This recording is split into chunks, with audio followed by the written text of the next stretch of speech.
आएंगे सलाम टीवी की इस बेहद खास पेशकश में। और अभी आपने सुना प्रोफेसर देवराज जी ने क्या कुछ कहा है।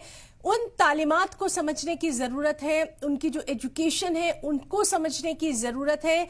ये जो सियासी माहौल गरमाया हुआ है, अब कांग्रेस का पक्ष भी सामने आना जरूरी है। देखिए, कांग्रेस का पक्ष सामने है, इसीलिए तो इतना हंगामा हो रहा है। अगर कांग्रेस पार्टी आगे नहीं बढ़ती, ये बीजेपी और बीजेपी की जो नीतियां हैं, दलितों के खिलाफ, पिछड़ों के खिलाफ, अल्पसंख्यक के खिलाफ, जो अब जब हम आवाज उठाते हैं तभी तो लोग सुनना चाहते हैं, सुनते हैं और उसके साथ जुड़ते हैं। अगर अमित शाह पार्लियामेंट में खड़े होकर कहते हैं कि अगर आप अंबेडकर बहुत बार कह देते तो आप 7 जन्मों तक स्वर्ग में रहते, तो अगर हम आवाज नहीं उठाते तो आज कोई उसके बारे में बात भी नहीं करता था। लेकिन इंपॉर्टेंट ये बात है कि आज बीजेपी जब इस पटल पे है कि आज पूरे देश पे उनकी पकड़ है, उनका शिकंजा है, वो चाहते हैं कि ये अंबेडकरवाद जो है, जो दलितों के फेवर में, जो पिछड़ों के फेवर में, और हर इंसान को एक समान राइट्स दिए जाए, उनको हक दिया जाए, उनकी जो नीति है, उनकी जो आइडियोलॉजी है, ये बीजेपी उसको खत्म करना चाहती है। आज बीजेपी नहीं चाहती कि लोगों को आर्थिक लेवल पे समानता मिले।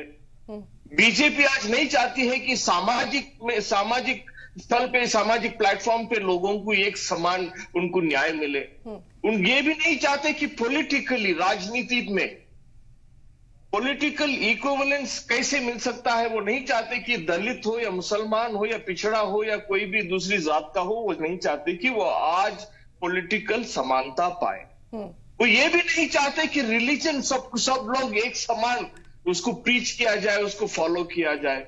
आप मुझे बताइए, देवराज साहब को पूछिएगा, जब आप वो कहते हैं कि मैं अंबेडकर साहब का प्रचारक हूं, क्या आज भी कोई गांव में क्या एक दलित को उसकी आस्था के हिसाब से क्या मंदिर में उसको अंदर जाने के लिए दिया जाता है? आज पूछिएगा ये सवाल बीजेपी को। जब अमित शाह कहते हैं कि अंबेडकर, आज उस पार्लियामेंट में इसीलिए खड़े हुए हैं, इसीलिए बैठे हुए हैं, इसीलिए वो अपनी तानाशाही चला सक रहे हैं क्योंकि अंबेडकर जी ने जो संविधान बनाया था, उसी बात पे, उसकी जो उनको राइट मिला है, उसी की वजह से आज वहां पे खड़े हुए हैं, वहीं पे बैठे हुए हैं। आज जितना बवाल इसीलिए भी है कि क्योंकि उनके जब ऐसा तानाशाह उठ के खड़ा होकर कहता है तो एक ऑपोजिशन भी है उसको अपोज करने के लिए। This is the beauty of the constitution of Ambedkar and the Congress party. जी बिल्कुल, लेकिन सर देवराज जी ने यह भी कहा है कि बहुत सारी पॉलिसीज जिसको नाफिज करने की जिम्मेदारी तमाम सियासी पार्टियों की थी, जब वो बरसरे इख्तिदार थी, उस वक्त क्यों नहीं नाफिज किया गया? क्या ये सिर्फ बयानबाजी की हद तक ही महदूद रहेगा? अगर कांग्रेस पार्टी और कांग्रेस पार्टी का इकोसिस्टम जो एक आइडियोलॉजी है नहीं चाहती, तो अंबेडकर साहब को ना वो कॉन्स्टिट्यूशन बनाने का चेयरमैन नहीं बनाते थे, उस कमेटी का चेयरमैन नहीं बनाते। तो this is a basic Tenet. यहाँ पे सिद्ध हो गया है कि हम उनके साथ हैं, उसी आइडियोलॉजी के साथ हैं, तो एक ही आइडियोलॉजी है।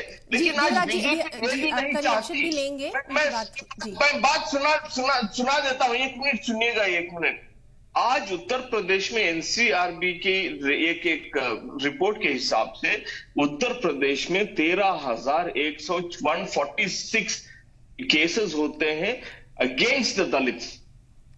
इतने केसेस दलितों को प्रताड़ित करते हुए हैं। वही नेक्स्ट नंबर 2 है, number 2 Rajasthan 14.7%, 7,500 cases. Madhya Pradesh 14.1%, 7,200 cases.